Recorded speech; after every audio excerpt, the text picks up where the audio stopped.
Hello, everyone, and welcome to the HealthyXSundays podcast, where we bring to you the most critical and actionable information in the nutrition and fitness space.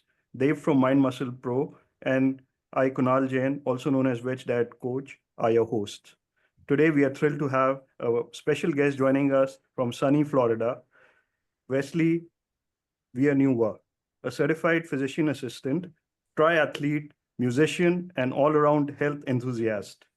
Wesley is a master at blending his medical expertise with his infectious sense of humor and optimism, helping patients and followers alike navigate the world of metabolic health.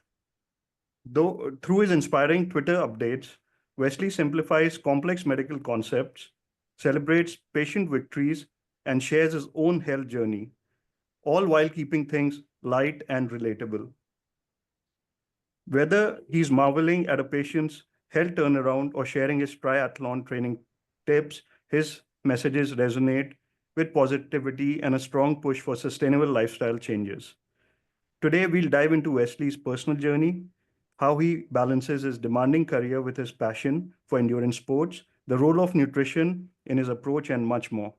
So get ready for an uplifting and informative conversation about making long term sustainable changes to a healthier life.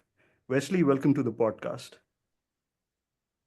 Thank you very much. That was a very kind introduction. I'm happy to be here. I was very surprised, honestly. I feel like, especially when you get started on social media and Twitter and all that kind of stuff, or X, I apologize, on X. Especially early on, it's just like you're sending messages out into the void, into the nowhere, And so when you guys reached out to me, it was a pleasant surprise. I'd been seeing some of your great posts online as well, and really admire what you guys are doing. So I'm very happy to be a part of this. Really happy to be here. So looking forward to a conversation. All right, so let's start with your personal journey, Wesley. So you are a physician assistant, certified physician assistant, and a triathlete. How did these Mhm. two passions come together, and what inspired you to take on both these roles?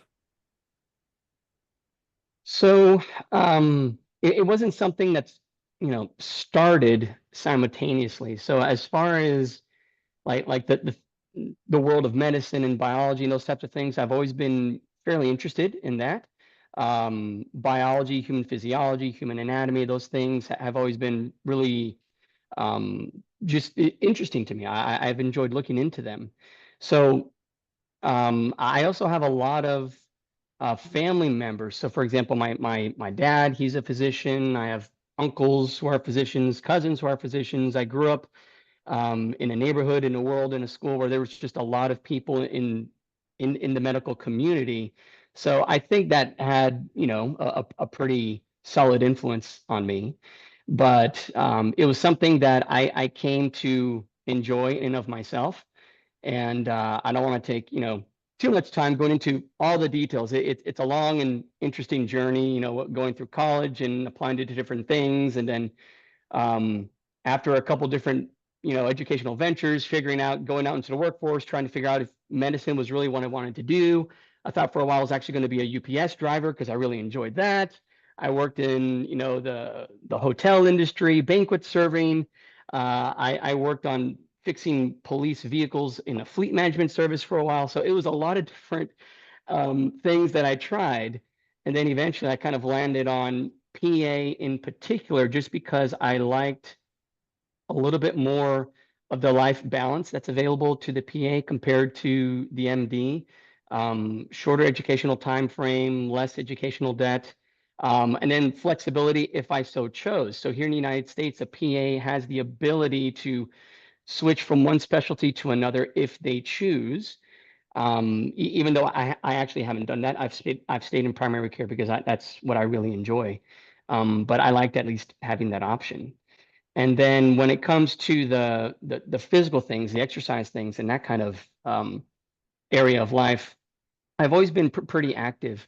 So growing up, I grew up in a small school, but I played on the varsity basketball team. I was always very active after school sports, playing softball, different types of things. But when it came to actual endurance, type sports, that was actually in college when I first was introduced to cycling by my uncle, actually, of all people. So where I went to college, I was actually living with some family members because they were close to that university. It was up in Tennessee here in the United States. And my uncle was always very much into cycling and running and exercise, and he had a weight room downstairs, and he was also a physician, and but also incredibly active, one of the fittest people that I knew. And that combined with eventually getting into the world of cycling, watching Lance Armstrong back in the day, that was really exciting and inspiring to me. I thought it was incredible. And I remember, first starting out in cycling using this old, puffy, beat up, broken mountain bike that I had from middle school. That's what I started biking on. And I would just bike for miles and miles and miles, building up my endurance.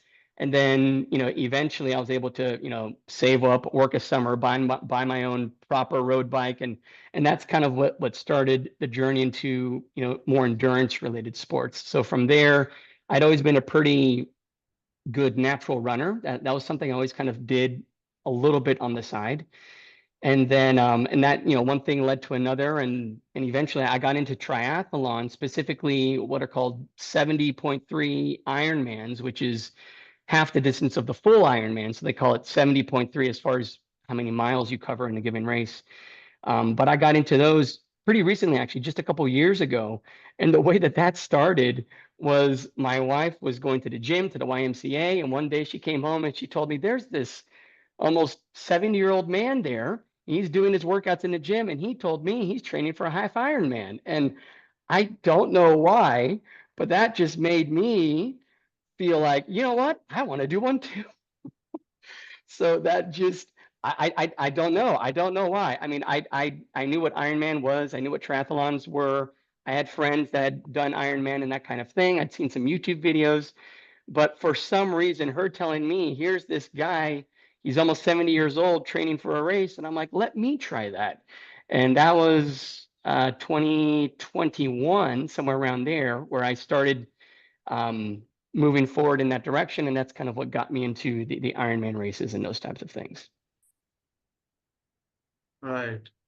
So, coming to the next question, uh, both these things, as a healthcare provider and as a triathlete, these are like very intensive things. This takes you like a chunk of time. So, how do you manage all this? Well, so I've discovered, really, for me, the only way to do it is getting up really early. So that's really what works for me. I never really considered myself a morning person per se, but I think I kind of am on some level, because even on days off like today, here Saturday morning, it's very unusual for me to ever sleep past 7 o'clock. Like, I'd have to be absolutely exhausted. So usually most days I'm up by 6 or 6:30 anyway. So during the week, I just end up getting up a little bit earlier depending on the workout that's planned for that day. So what I've done is, like you said, these things are very time demanding. I don't have the time, or really honestly the expertise, to sit down and, well, I'm going to create these workout programs for myself. I don't really do that. I actually found a website, I think it's called My Pro Coach, or something like that, where you can actually purchase training programs based on, how much time commitment you want to put into your training, these different types of things. And there's various intensities, different types of training programs that you can buy. And so I've been using those for a couple of years, and I've kind of been able to piece together, specific to myself, around the race that I usually do every year and what I want to do for the rest of the year. So I've pasted together these two or three different programs. And so it's not like I'm training at the same intensity all year long. So right now, I'm at the height of my training, because the race that I usually do is in December. So that's a half Ironman here in Florida. I like doing that one because it's actually driving distance from my house. And so the half iron distance works really well for me, because when I have my early mornings, it just works out where it's just enough of a distance and just enough training so that I can still get everything in before work. If I were to do the full iron distance, it would just be a lot harder to squeeze into my schedule. So basically, like a typical day, for example, if I'm going to the pool, so I don't have a lap pool at my house or anything like that. So I'll go down the street to a gym, a YMCA, but I'll try to be there by 5:30 in the morning. And then I'll do my workout, come back home, help my wife get the kids ready for school, and then I'm off to work. And so Monday through Friday, that's basically what it's like. The training program is usually 6 days a week with 1 day off. And then again, depending on the time of year, depends what day that is. For now, that Fridays are usually my day off. But yeah, I mean, basically to answer your question, it's about early mornings. So I do basically all my workouts in the morning. And I also like to do things that way because family is extremely important to me. I don't want to do things after work and miss time seeing my kids and my wife and those types of things. And then usually on the weekends, I'll have longer workouts. So again, depending on the time of year, those are, usually fairly long. So like last week, I had a planned workout of 3.5 hours on the bike, jump off the bike, go do a 30-minute quick run kind of a thing. And so, but still, that might be a Saturday morning. I get up nice and early. I try to get that done as early as possible so that the rest of the day I'm doing things around the house or spending time with my family, that kind of thing. So that's generally how it works out. And then usually as I'm doing those things, depending on how stressed I am or how work is going, on a long bike ride, like I was talking to Kunal here before we started live, I might have a podcast or a book or something like that, a YouTube video and something on Audible running, so that if I'm on my bike for 3 hours, I'm listening to something and trying to learn something as I'm going along, trying to multitask as I can. That's not always the case. I don't want to pick the picture like I'm some super disciplined superhero because that's not true. Sometimes I'll just sit there and not like a couple of weeks ago, I was watching Top Gun Maverick because it's an awesome movie. So it just depends on the day. But in general, that's how it works. Early mornings, trying to get things done so I don't miss family time, and then still having, energy and strength to do my job during the day at the clinic. That's awesome. So your Twitter updates are full of energy and optimism, right? So how do you incorporate humor and positivity into your daily work, especially when tackling serious health issues? Well, it's a good question. So it may not come across that way, but I'm actually very introverted. So as an introvert, I get a lot of my energy from a lot of those training sessions they actually serve dual purposes for me. So it's like a recharging moment for me. It's absolutely critical for me for my energy and for my mental health, even to have those times of training, because it helps me to kind of detox, if you will, from the stress of the week, from all the other things going on. So I made the conscious effort, particularly when it comes to posts on X and those types of things. I try to be positive. Again, I try to be on X who I am as a person in real life. I'm not trying to pretend to be something that I'm not. I do have lots of energy, and I do enjoy spending time with my family and having fun and watching comedies and these types of things. I try, it's not always appropriate in every circumstance in a clinical setting, right? So you have serious conversations with patients. But what I have found is, especially when it comes to clinic, one of the things I'm very particular about is I want to speak to people in language and in terms that they fully understand. And sometimes that comes across as funny, and I'm not really meaning to, but I like I was mentioning to you here kind of before the broadcast, where I'm practicing medicine right now, it's a low income community. It's kind of out in the middle of nowhere. It actually used to be a trailer before they built an actual building here a couple of years ago, out in the middle of a field somewhere. And there's a lot of people that I see that, they have very difficult lives. Some of these people, they live in their cars, they live in the woods, they have very difficult circumstances. And so, one of the things I try to do is at least be a positive influence. A lot of people come in very heavy hearts, lots of things going on. I offer what I can as best as I can. I try to make everything as understandable as possible.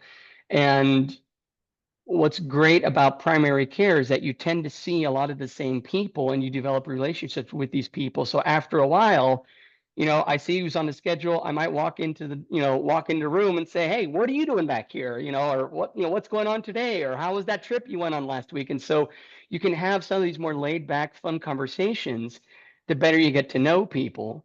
And I think that's part of the reason why I like primary care is that you follow a lot of the same people.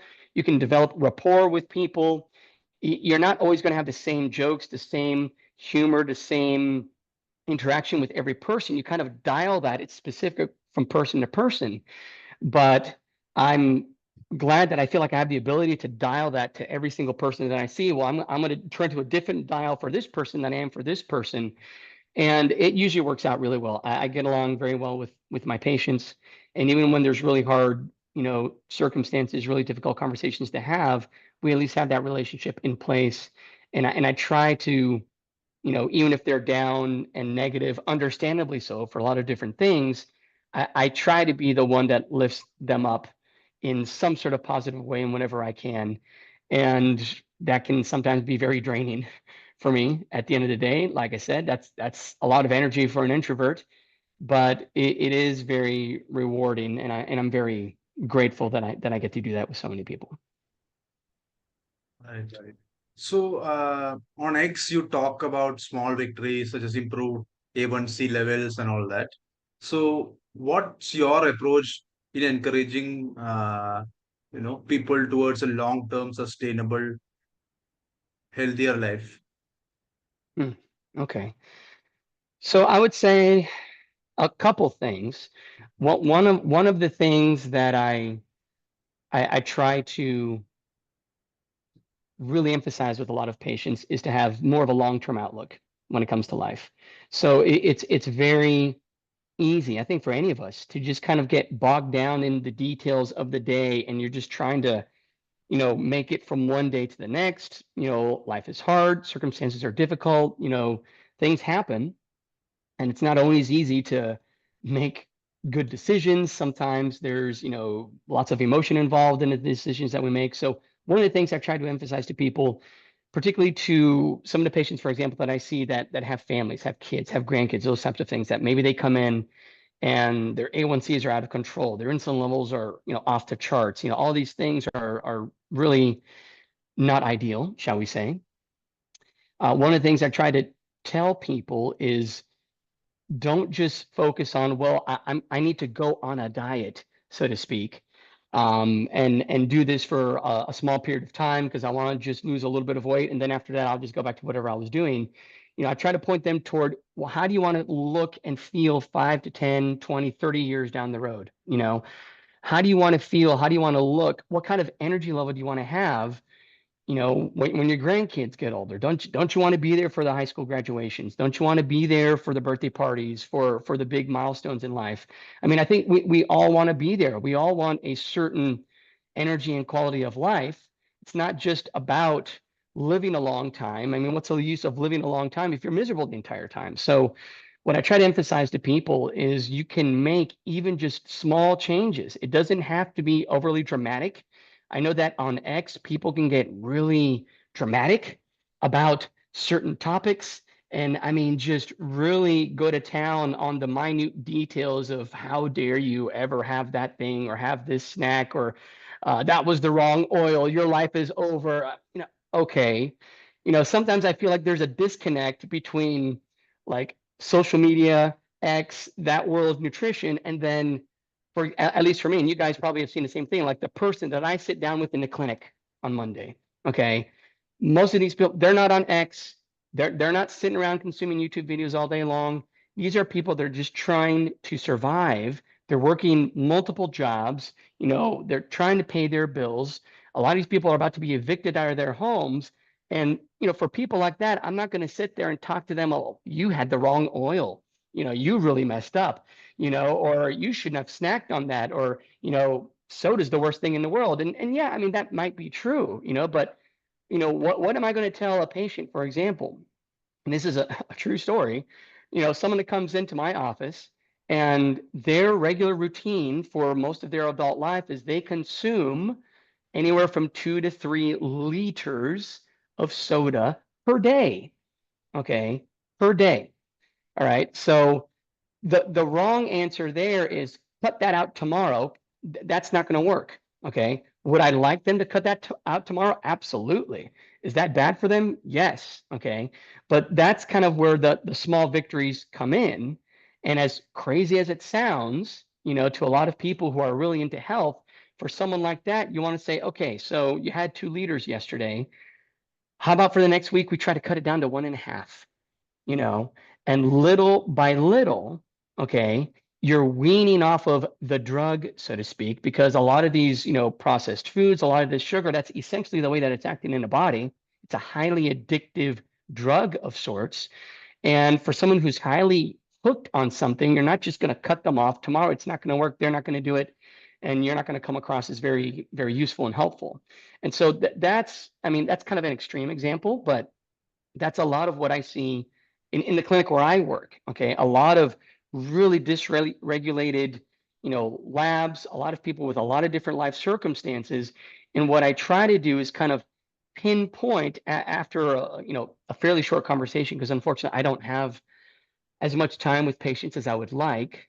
But I try to kind of whittle down within a few minutes. Okay, let's talk about foods. Let's talk about what you eat, what you have for breakfast this morning, and try to find at least one main offender, so to speak. Whether that's lots of processed foods. They eat bags of chips every day, an entire giant bag of chips. Okay, let's start on a particular thing and start cutting down on that bit by bit, and then also bringing in a replacement. So filling the vacuum with something else. Okay. And it's the same. I have the same typical conversation when it comes to physical activity and exercise. So what I try to emphasize with people is when it comes to exercise, I think it's invaluable. I personally, I know not everyone feels this way, but I freaking love it. I can't live without it. I look forward to it every day. It has so many positive benefits that I have seen for me personally, but not everyone feels that way, obviously. And so for some people, again, I picture some of my patients that have, advanced COPD, unbelievable weight gain, out of control diabetes, all these different medications, all these chronic disorders. For them, it's about, can you walk to the end of your driveway and come back? Okay. Can you do that once a day? And some of them, they cannot. Okay. And I'm not exaggerating here. So you have to meet people where they are and help them create plans that are incremental and sustainable and possible for them to create victories for them bit by bit as they go. Because if you tell someone like that, well, you just need to start running 5Ks every day, it's not going to happen, and you're just going to discourage them. So that's what I mean by these incremental changes, whether it's food related, physical activity. You try to find people where they are, and then bit by bit, what can you do? Okay, you live in an apartment complex. Can you make it up a flight of stairs without stopping? Try to make it up one flight, see how you feel, and then you gradually build bit by bit. And as people gain confidence and energy and start to see results, they're encouraged by that. So that's part of what I try to do. Right. So, on X, you do mention a lot about this low carb, at least low to moderate carb diet a lot. Yeah, So, my question is, this is not something mainstream, right? correct. Yeah. So, you being a health professional, how how did you come into this whole thing? And are there any conflicts with other people, other health professionals who don't really prescribe this kind of a thing? I don't know. That's a great question. So where I work, I currently work in a family of clinics. It's a community health center, and there's maybe, I want to say 14 to 15 locations kind of around Central Florida.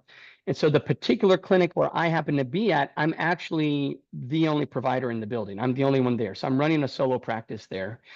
So in some ways that gives me an advantage, but I know that even when I've worked at some of our other locations, everyone, even if you're surrounded by other doctors, other people that are practicing medicine, everyone kind of has their own panel of patients and they do what they feel is best.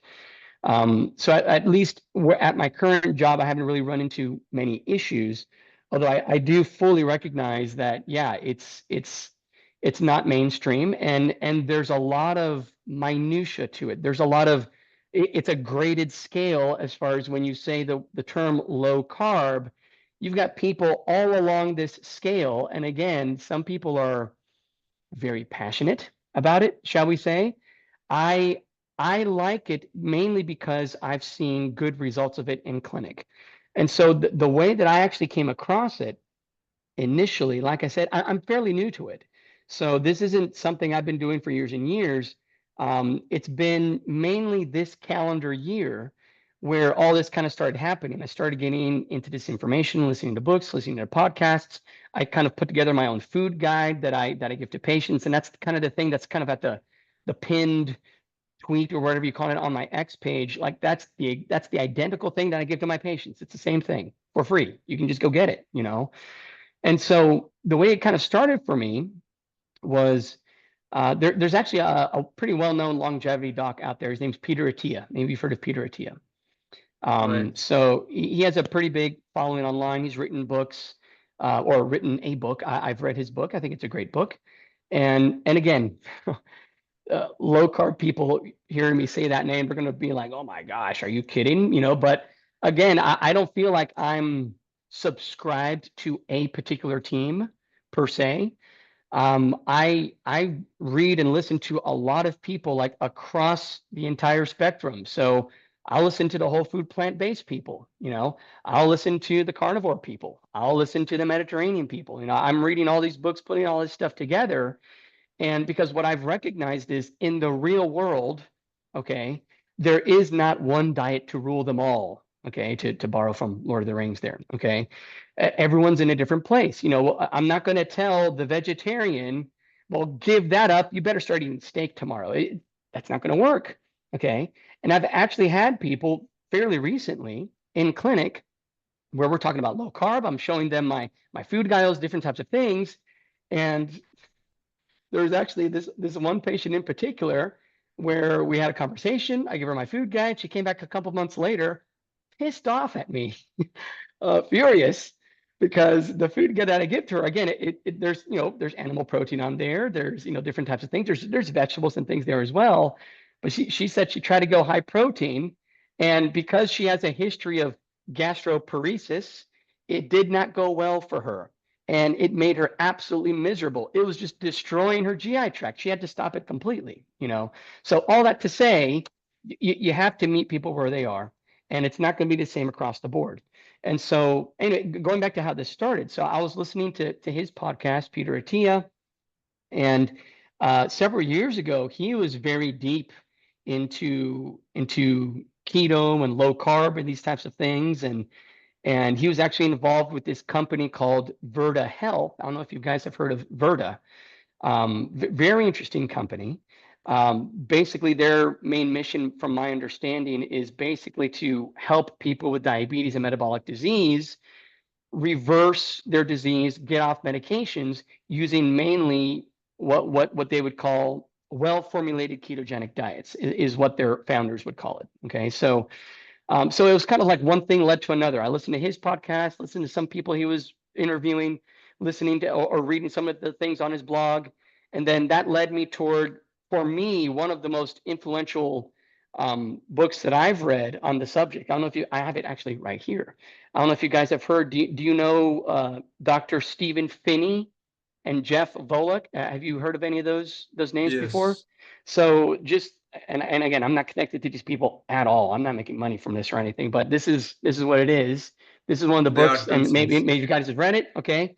And then they also have an athlete version of that book where, I mean, they focus basically on, endurance athletes, how to make a well-formulated ketogenic diet work for athletes. And those books, combined with other books I listened to from like guys like Gary Taubes and those types of things, that's what kind of led me in that direction.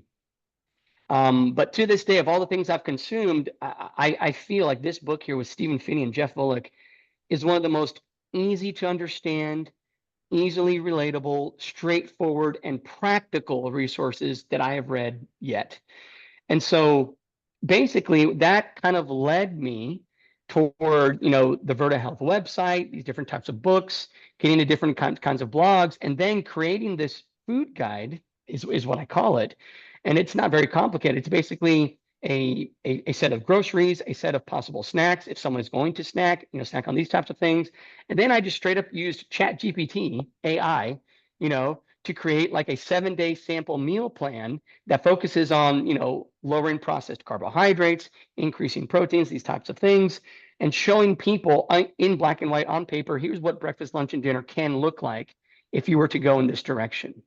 And so since I started doing that, using this food guide, again, that was just this calendar year, I have seen personally in clinic more weight lost and more diabetes reversed completely this calendar year, like the last 10 months or so, than I have in the past 6 or 7 years combined. Like, no question. And so seeing that happen before my eyes, that's what's kind of sold me on it a little bit more, or a lot more, I will say.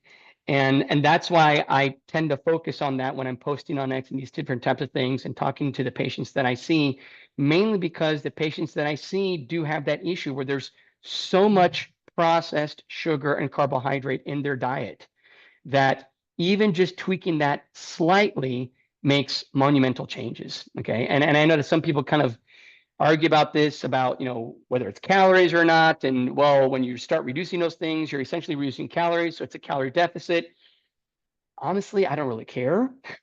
At the end of the day, what the exact mechanism is, all I know is that giving this type of advice to a lot of patients that I see, and I see a lot of patients on a regular basis, it's had a tremendous positive benefit. And many of these same patients, they've kept it up all year long and they're doing really well. So that's why I think it's a good idea for a lot of people. I don't think it's the answer 100% across the board for all the humans, but I think it's definitely a great place to start for sure. Right. So, when you talk about such diets to the patients, like, what kind of a reaction do you usually get? Because it's like they might have heard from other doctors, they might have heard from some Mhm. other sources that fat is bad for you, Right. uh, carbs are Yeah, very important, all that stuff. correct. No, that's right. So it depends on the patient. And again, I think mainly because of the patient population where I am specifically, most people, I mean, I would say the vast majority of people, I don't really get a lot of pushback, mainly because I'm not there trying to necessarily sell people on, well, you need to go keto, you need to go low carb. I'm not using a lot of those terms. What I'm basically trying to show specifically, to someone who is diabetic, and after hearing a little bit of what their diet is like, I'll usually have a conversation with them, about the three basic macronutrients, proteins, fats, and carbohydrates. And again, like I was talking to Kunal earlier, I think we kind of in this nutritional healthcare space, we take a lot of these terms for granted. I have had more than one person literally ask me what is they've never heard the term carbohydrate. Okay. And I know that might be surprising to a lot of people out there, but again, it just again shows the disconnect between the world of the onlines and like the world of actual clinical medicine, particularly where I am practicing. Okay. So for a lot of people, what I'm trying to explain to them, especially to a diabetic patient, is look, you have too much processed sugar, processed carbohydrate going into your system. And out of those three macronutrients, it's those types of foods that are going to raise sugar and insulin the most. So even if you just took a very basic approach of if carbohydrates are like this and your protein levels are down here, even if you were to just hamper this somewhat, even just a slight movement in this direction, where there's more protein in the diet, more satiety, less snacking, less of the added sugars of the processed foods, even just a moderate change there, it's going to make a really big difference. So that's usually how I'm explaining it to people.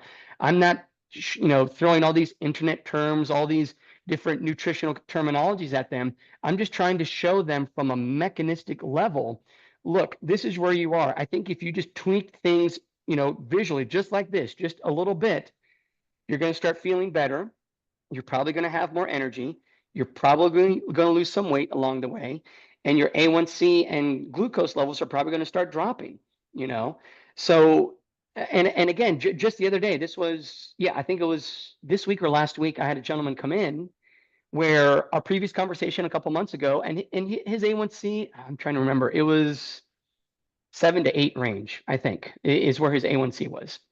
And so we had a conversation. I always tell my patients I use medications if needed. I understand there's a lot of people with many chronic conditions. They have to be on certain things just to kind of keep them alive and keep them functioning at a certain point. But I tell all my patients, especially my diabetic patients, if they're new, hi, how are you doing? I can't wait to get rid of all your medications, especially your insulin. Like that is always what I'm shooting for. So with this guy, he's not on too many medications, but we had the talk, so to speak, similar to what I'm describing to you right now. I gave him the food guide.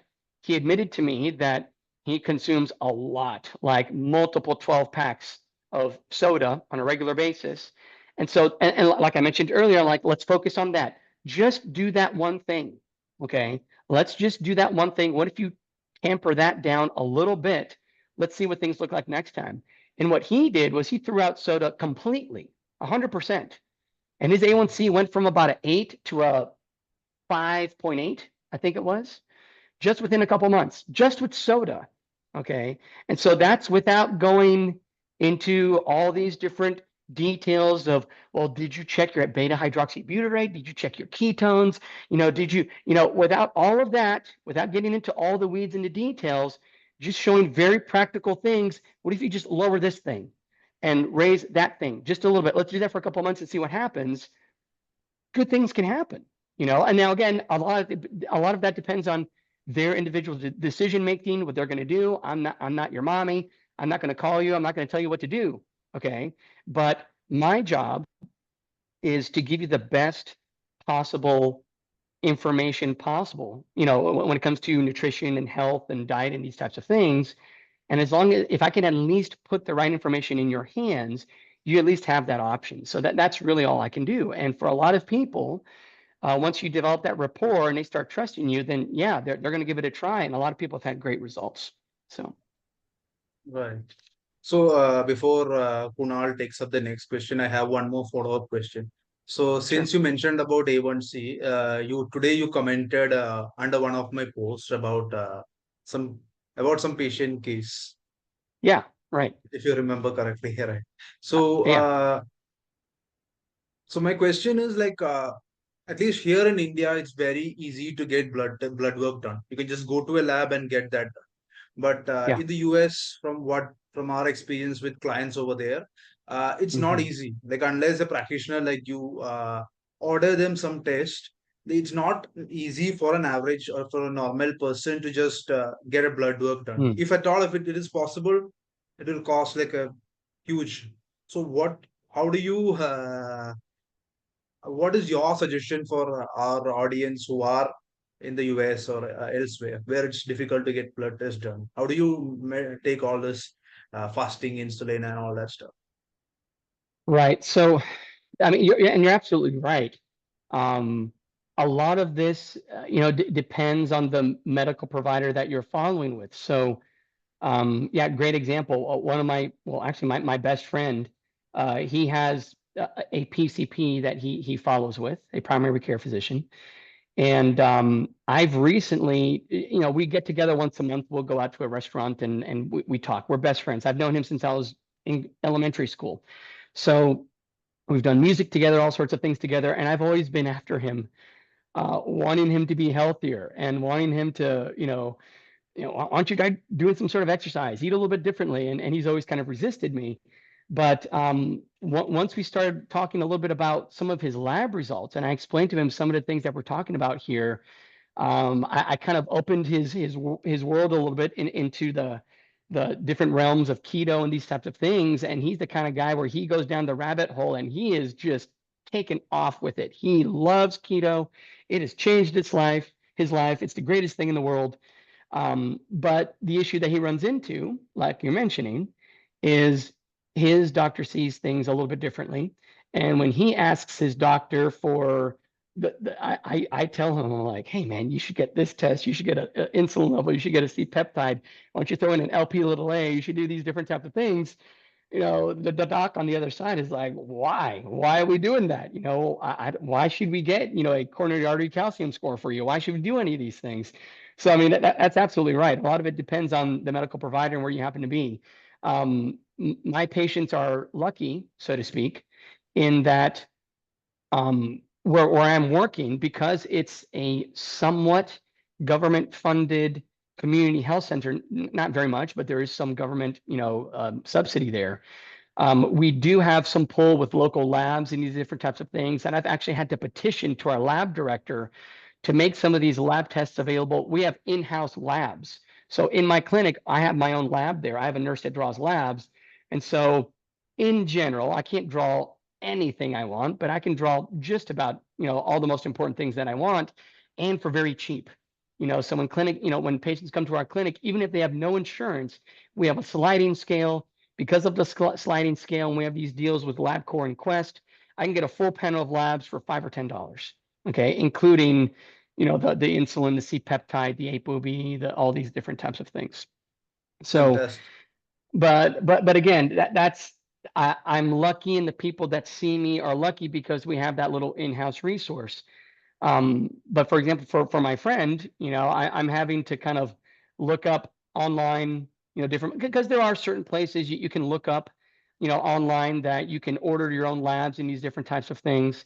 I've actually made some different connections with these really fantastic labs online. There's one called Precision Health Reports that I've connected with some of their founders there, and they have a fantastic lab panel that actually incorporates cardiovascular risk along with insulin resistance and metabolic risk and all these different types of things all into one report, which is a really cool resource. And it was founded and headed by one of the top lipidologists in the country. His name is Bill Cromwell. But I've connected with his co-founder and tried to kind of bring some of those things to the clinic, although it didn't work out. But it's a great resource.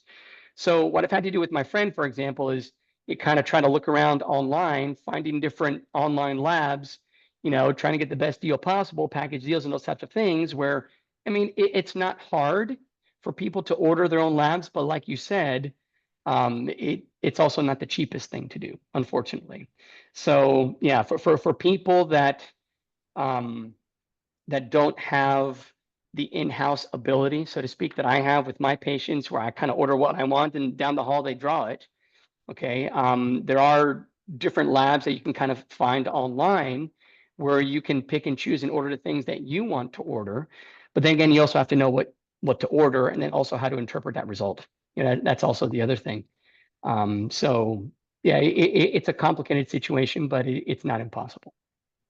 Yeah, I've actually had a client in the US. When I asked them for the fasting insulin, their physician just told him that unless you are a severe case of diabetes, you don't really need it.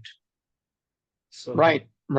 Yeah, exactly. And there's even, I mean, yeah, there's a lot of primary care providers that won't even look into those things. But I've even run into sometimes some endocrinologists that, just they'll just follow the A1C, keep the insulin going, keep the medications going, and the goal isn't to reverse the disease and undo the disease, unfortunately. And I feel like that's standard of care, at least, here in the United States, standard of care is, we want that A1C to be around 7, and that's well controlled and well managed. And that's kind of, what everyone's technically shooting for. And then you have weirdos like me, where I talk to my patients and I'm like, hey, 7's pretty good. What's better than that? Normal, and let's see how close we can get to the normal. And let's see how many medications we can get off. I mean, that's always my goal. And that's something I always talk to my patients about. I've had a couple of them give me very strange looks when I tell them that's what I want to do. And they're kind of looking at me like this, because number one, they've never heard that before. And then number two, many people don't even know that's an option. They don't know that type 2 diabetes in particular is something that you can put into remission, so to speak. Many people don't actually know that. So it's good to be able to share that with people. Absolutely.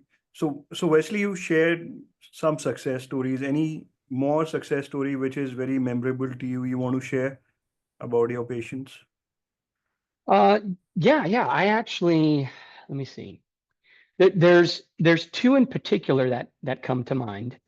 The first one that comes to mind is very remarkable to me because I think that was actually one of the first, if not the first patient that I saw the result in after I gave them the food guide. I think they were one of the first people that I gave it to. And you give people these nutritional lists and these types of things. You kind of you're half hoping they're going to do it, but in the back of your mind, you're like, people don't really like to change. Are they really going to do anything? But this particular gentleman that I have in mind, he was an interesting case because I'd been following with him for a couple of years, and he has some other medical things that were taken care of for him. But he'd always had a normal A1C. Okay, so his A1C had been, in the mid fives, okay, maybe 5.5, 5.3, something like that. Never had an issue. And then somewhere between one visit and the next, maybe he missed, a visit there. So it might have been maybe 4 or 5 months. I don't remember exactly what it was. But he came in and his A1C was approaching 12. And he'd never had an A1C like that before. And we were all looking at each other like this. I thought it was a mistake. I'm like, this can't be right. I mean, I have in my, in my EHR in my computer, the comparison of the last 3 labs, 5.5, 5.4, 11.8 or whatever it was. And I'm like, there must have been a mistake. So we rechecked it and it was confirmed. And I was surprised. I was surprised. And so we had a talk, and he was there with his sister. So his sister was there. She usually comes with him to the appointments. She helps to kind of manage his care and his medications and these types of things. And so I had a talk with both of them. And I said, I'm like, look, here's what I think is going on. Here's a list that I put together. I think, we can lower this substantially just with food, because they told me very clearly, we do not want medication. Okay. And of course, I mean, any other office you walk into, if your A1C is 11 point whatever, you're leaving with insulin. Okay. The majority of cases, you're not leaving the building without insulin. Okay. But I had enough success even before getting into this low carb food guide stuff of just manipulating oral medications with people. I'd gotten pretty good at that. And I thought, yay for me, I'm good with oral medications. But I'd gotten good enough with that where I'm like, okay, well, let's at least give you just a once daily metformin, 500 milligrams, low dose metformin, to at least have something on board. And let's see what we can do from a dietary standpoint. We'll come back in a couple months. And I was shocked because he came back and his A1C was like a 5.5, and again, that was very dramatic for me. 11.7, 11.8 down to a 5.5 within a span of 2 or 3 months. And I was amazed. And I'm like, I know the metformin did not do that. Okay. Metformin, it's helpful, but it's not going to do that. And so I asked him, I'm like, what did you do? I'm trying to learn here. What in the world did you do to make this happen?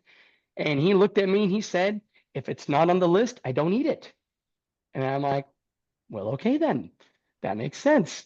And so he was one of those people that early on sold me on, okay, I think there's something to this.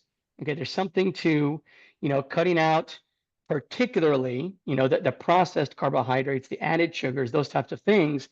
There's something really big here, especially when it comes to a diabetic patient. Obviously, there's flexibility in people who are healthy or who are athletes, whatever it might be. But to a diabetic patient, which is what I usually am addressing, this was a tremendous change. And so, and I've been following him in particular this year, and I saw him not too long ago, still good looking A1C, 5.6, So he's been able to maintain, and we took him off the metformin, and he's doing this just with foods. And I think that's awesome. I think that's incredible. And again, that to me should be the standard of care. There's another, there's another group of very passionate people, and I think they're awesome. There's a man by the name of Richard K. Bernstein, I believe is his name. So he is, sounds like you've heard of him. Okay. He's awesome. Type 1. Okay. Yes. Type 1 specialist. This guy's story is incredible. I first learned about him. I think I was reading one of Gary Taubes's books, and I think he mentioned him in there. And this guy is kind of a hero to me because he grew. I mean, I think by now he's in his 90s, I believe, and he's still writing, practicing, answering questions, trying to help people. And I won't go through his entire story. It's a very remarkable story. I believe he was an engineer, and he discovered he was a type 1 diabetic in adulthood. And back then, I think he was one of the first people in the country to have like an at-home glucose sugar monitor. And he bought this off of a magazine, I think, if I remember correctly, I was originally intended for like medical offices. Like, you did not have these things around back 50 years ago, whenever it was, so he was a pioneer. As an engineer, he's experimenting on himself, figuring out that carbs are the thing that are trying to kill me. And he's trying to push forward these published papers, and no one's listening to him. So he's like, fine, you know what? I think he was in his 40s. He's like, I'm going to go be a doctor, so people will actually give me the time of day. So he goes to medical school, becomes a doctor. I mean, incredibly inspirational story. And he has this amazing book that basically breaks down his method on type 1 diabetics. But the core of his message is a type 1 diabetic, they're entitled to normal A1Cs too. Okay. And so I kind of carry that over absolutely, to a type 2 diabetic. Okay. If that's true for a type 1, absolutely it's true for a type 2. And so that's kind of, the bedrock of what I'm, talking to patients about. And that's why I find the low carb so useful, particularly with the type 2 diabetic patients. Absolutely. So what do you think people get success, type 2 diabetics get success on a low carb diet, but since we spoke about that food is an addiction, so have you seen cases where people just fall back into old eating bad habits and their remission goes for a toss? What do you suggest in those cases? What can be done? Yeah, I mean, absolutely. I mean, obviously, I think that's very common. And I think it's easy to lose track of that online when you're on X or different kinds of places, because all people ever post about is all the happy things. Like, yay, someone did the diet that I like and look what happened to them. And those are all great. I think those are encouraging and helpful. But you don't usually post about, yeah, my patient fell back into their food addiction and now their diabetes is out of control. I mean, those aren't as inspirational, so to speak, for X. But it is, yes, it is something that happens. And while you mention it, okay, I that actually brings another patient to mind. A young woman that I had, the similar conversation with. She was there with her husband, I believe it was. We talked about the food guide, all those things. And we also have to be very careful, because I think she ticks both boxes here. She was one of these people that kind of fell back into the addiction, so to speak. But it makes me very cognizant, so to speak, as to how you speak to individuals and how each person, even though the core message may be the most beneficial one, sometimes has to be articulated in different ways to different people. And so for this woman in particular, again, young woman, she came in, wanting to lose weight. I don't recall if she was diabetic or pre-diabetic, but somewhere in that range. And we had the talk, we had the food guide. They were very encouraged, very excited, her and her husband. And I believe we did a follow-up, I think within 4 weeks or so, just to kind of check in on blood glucose levels, see how things were going. And she had a relapse, so to speak. And she told me a very long story about how things got very dark and difficult for her because the way of the cycle, okay, because it is a type of food addiction, okay, you use that when life gets difficult to soothe yourself, okay? So life is stressful, life is hard. Food is the thing that makes you feel better, okay? It's not that you're hungry, it's that it makes you feel better. And so the cycle that she got into was she started off well and she was making the changes, but then every once in a while she would slip back, she would have a snack, she would have sweet thing or the drink or whatever it was, and then she would feel judged by that.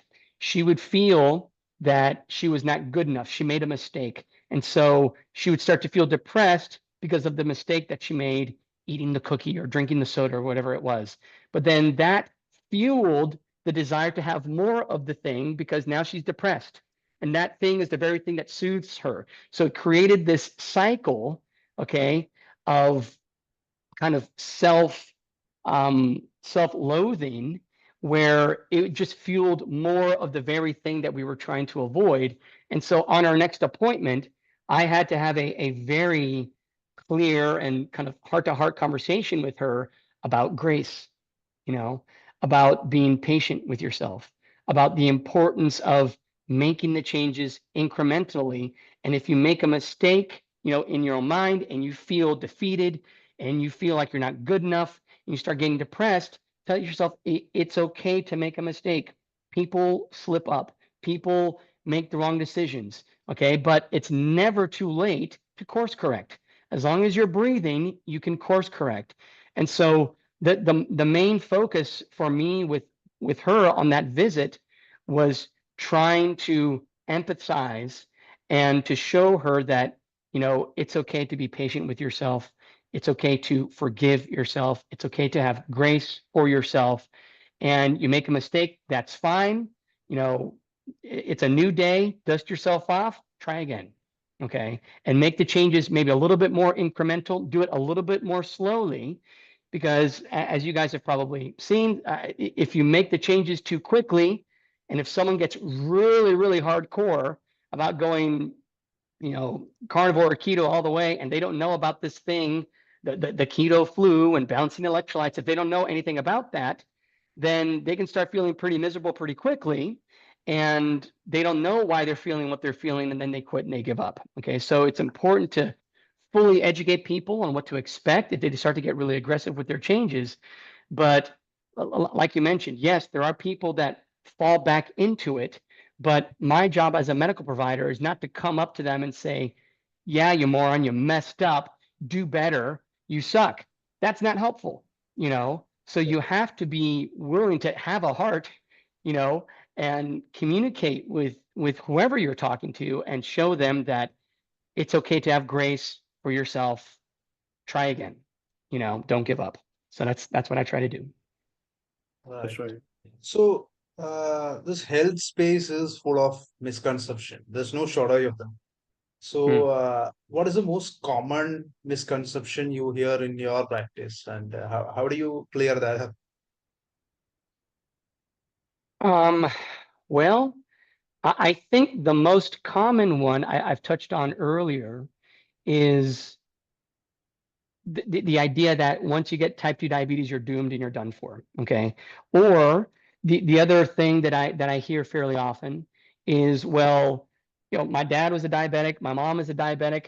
Well, it's just a matter of time. Is it time for me to get diabetes yet? When's it going to show up? So they're expecting it. They're waiting for it. It's going to come. There's nothing. It's almost like a prophecy, and there's nothing they can do about it. And so I think that in my personal, healthcare experience in the clinic that I work in, that's the one I think that I see the most often that needs some undoing. And a lot of it is, is motivational speaking, I think too. I think somehow you have to kind of be a little bit of a motivational speaker when it comes to medicine, because like I mentioned before, there's a lot of people with a lot of hard circumstances, a lot of difficult things they're going through, and you need to be the positive light and influence in their life for those 15 minutes and make them believe that change is possible and show them the path of how to carry out that change practically. Okay, because you can talk nice flowery words about how, think positive, things are going to get better, but people need a plan. And so that's where that food guide comes in that I give to people. But I think if I had to pick one misconception that I see pretty regularly, like even just this past week, I had to talk to that. I had to talk to that exact issue. Someone talking about how, their parents had diabetes, they were currently pre-diabetic, it's coming for them. And I'm the one telling them, hey, guess what? doesn't have to come for you. Now, admittedly, yes, there is such thing as genetic variability, there is family history, there are sleep patterns, there are stress levels, there's 100 different things that make this complicated. Okay. It's not that food is the only thing that contributes here, but what I usually tell my patients is food changes is probably one of the most readily available levers that we can pull on to make these changes happen. It's a lot easier for me to tell someone here, if you try eating this way, I think things are going to improve. It's easier for me to say that than to say, how about you never stress again? How about you just develop a perfect sleeping pattern tonight and do that? Because that's going to help your cortisol levels and it's going to lower your stress hormones, all these different kinds of things. That's a lot harder to change, or someone's personal genetics or the family history. We can't do anything about those things. But the food changes are significant. And yeah, so I see so much type 2 diabetes, so much pre-diabetes, that's one that I'm usually having to kind of untangle almost every day. Right. Like I think for us, the most common misconception is about cholesterol. That's the one we get a lot. Mm-hmm. And yes, as you said, that diabetes is genetic and all that.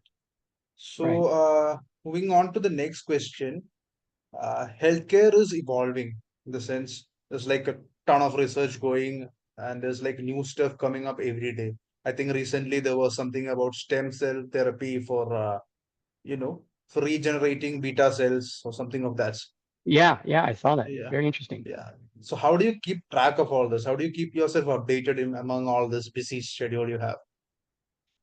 Right. So, like I mentioned, one of the keys for me has become Audible, like the app from Amazon, Audible, where I can listen to books and those types of things. Podcasts is a big one. YouTube is a big one. X has actually become a big one.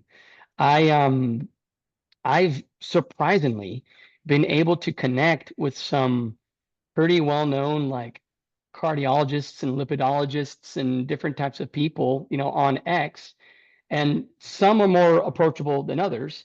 But some of them, like I've had, Zoom conversations with like this, and they let me ask them questions, and well, you're a metabolic cardiologist, and you know way more about this than I do. I've got a patient like this, like what would you do? So it's amazing. It's amazing what technology makes possible.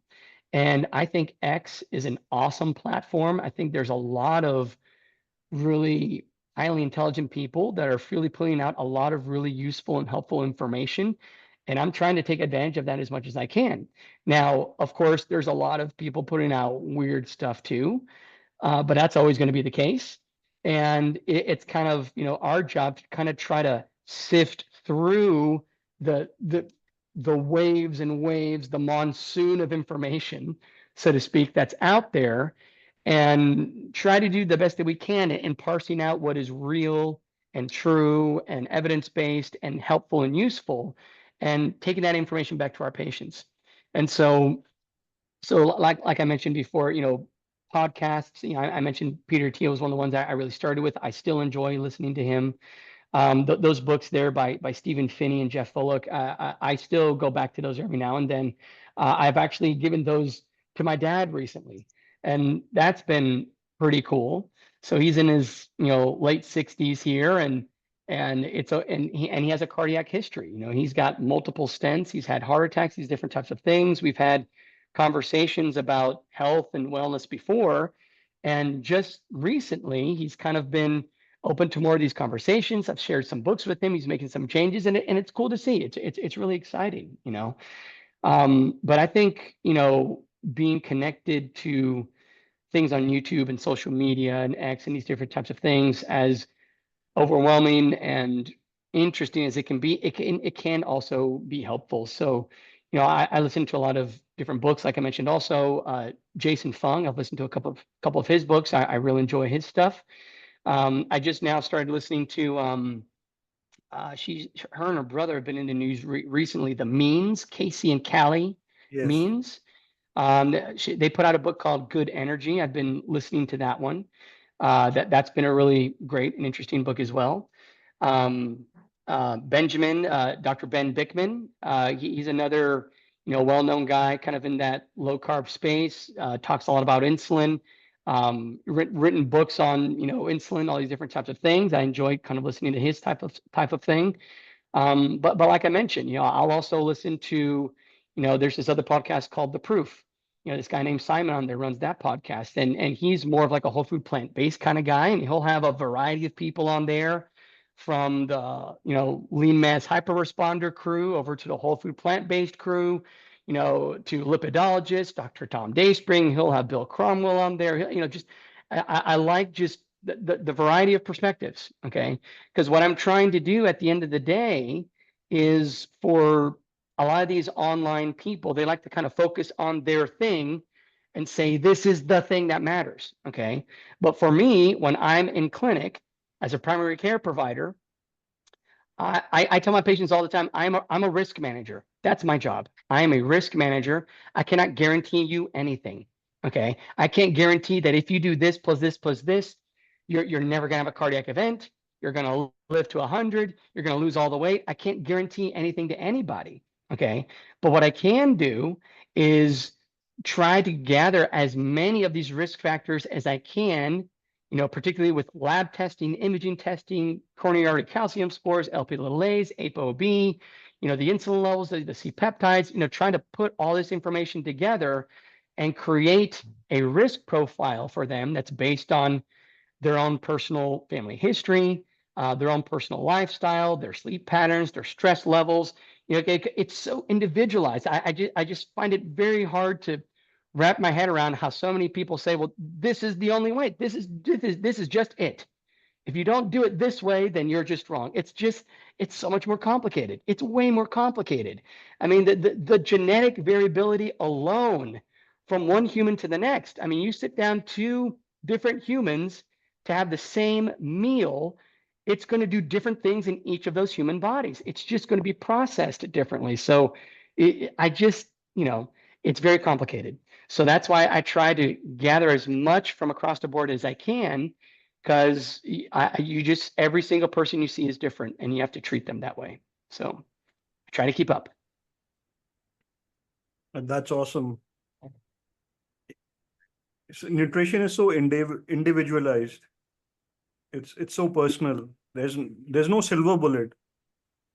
Exactly right. Exactly right. I mean, I agree 100%. And I feel that sometimes the nutritional space in particular, it can get very aggressive.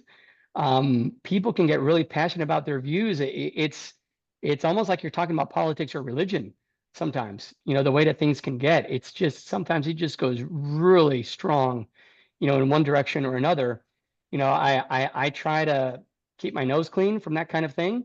I do have my predispositions, as we're talking about here. I think that, particularly lowering the processed carbs, the added sugars, those types of things. I usually try to focus on three basic broad things. I think I've posted on X about this, but three very basic broad principles that I think apply to just about everybody. And then the details, you kind of mince that with person to person. Okay, so the broad picture things are, at least for the people I see, the processed carbohydrates and the added sugars need to come down. Okay. Secondly, you could probably do with having more protein. Okay. Moderating fat, mainly because those things help on the satiety level. And again, that's another kind of crew that's out there, the satiety, per calorie, that kind of thing, which I think is also very interesting. Another way to look at things. Yes. So lowering those sugars and processed carbohydrates, improving satiety, and that general fullness factor from the proteins, whether you eat meat or not. Okay, because everyone's different. Okay, and then the third thing is adding in some sort of regular physical activity, not so much for the weight loss, although it could help with that, but mainly to improve insulin sensitivity. Because when you're adding that regular physical activity, you're unlocking the back door, so to speak, of the cells to burn up that fuel, to burn up that glucose from the system. And if you do that consistently enough, I mean, that's the reason, okay, let's be real, that's the reason why an elite professional athlete can eat whatever the heck they want, okay, compared to someone who is a type 2 diabetic with 5 different, chronic diseases and they're obese. Okay, those are 2 completely different human machines, but that regular physical activity, I believe, does help with the insulin sensitivity, improving the body's sensitivity to that. And I think those general principles apply to pretty much everybody. And then the details, you can go from person to person and see what works best for them. Absolutely. You summed it up so nicely. It's not very complicated. People just make it extremely complicated. Yeah, So, I think so. I think so. so the last question for today is, do you want to share any particular humorous or inspirational moment from your practice or from your triathletic activities? Let's see. I would end with, I guess, an example from each, let's say. So one from the clinic, one from my physical fitness side. So from the clinic, I apologize if I get a little bit emotional thinking about him.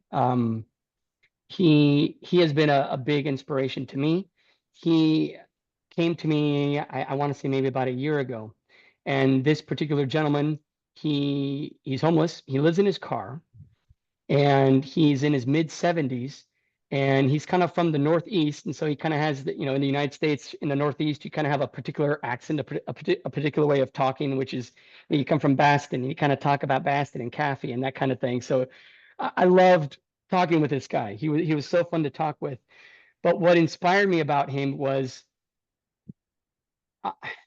I'm trying to think of another person that I have personally met in the flesh that was more positive and upbeat than this guy was. Okay. And I haven't seen him in a couple of months. I don't know how he's doing. I hope he's okay. The last time I saw him, he was not doing well. He had, he was diagnosed some time ago, a couple of years back, I think, with end stage lung cancer. And he decided on his own, he's like, I don't want treatment. I've lived a good life. I'm gonna have a good time and talk to people and enjoy what I have left. And he just left it alone. He didn't want treatment. And so whenever he would come in, he would light up the office. Everyone knew when he was there. He's cracking jokes. He's laughing from the moment he comes in, and he sees me. And a lot of people that they don't really understand the difference between a PA and a doctor. And sometimes I tell them, and they don't care. And they're like, "Oh, hey, doc, how you doing? What's up, doc?" And just, I mean, the attitude, the love of life, the positivity that would flow out of this man, a 75-year-old man with end stage lung cancer who lives in his car. Okay.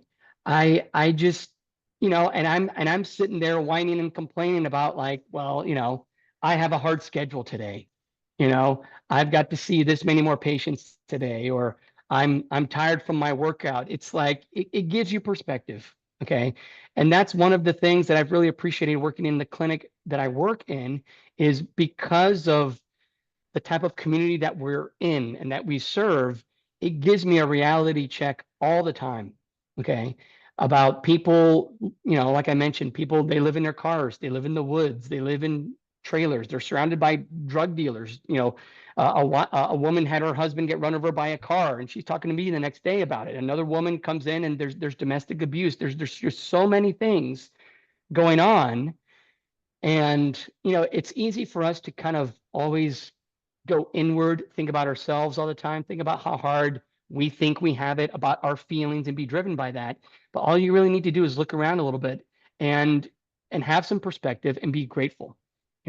So he's really helped me to have that perspective, and I'll never forget him. I'll always remember this guy, exactly how he looks, how he talks, and I hope I get to see him again soon. Now from the physical fitness end, I follow a lot of elite athletes, professional athletes, people in the world of cycling, in the world of Ironman, these types of things. And there's 2 athletes in particular that I enjoy watching their YouTube videos. One guy, his name's Lionel Sanders. The other one is a woman. Her name is Lucy Charles Barkley. She's from Great Britain. And again, the reason I like following these elite athletes is because you can see the work and the effort that goes behind what has propelled them to be some of the best, most elite, aerobic endurance athletes in the world. And it's hard. It's a lot of work. And some days the workouts will go great and some days they don't.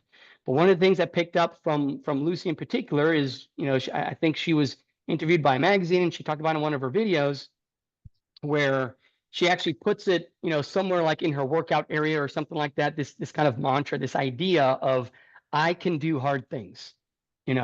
I can do hard things. When you're in the middle of the workout and you feel like quitting, you want to give up and you feel nauseous, you might throw up, whatever it might be.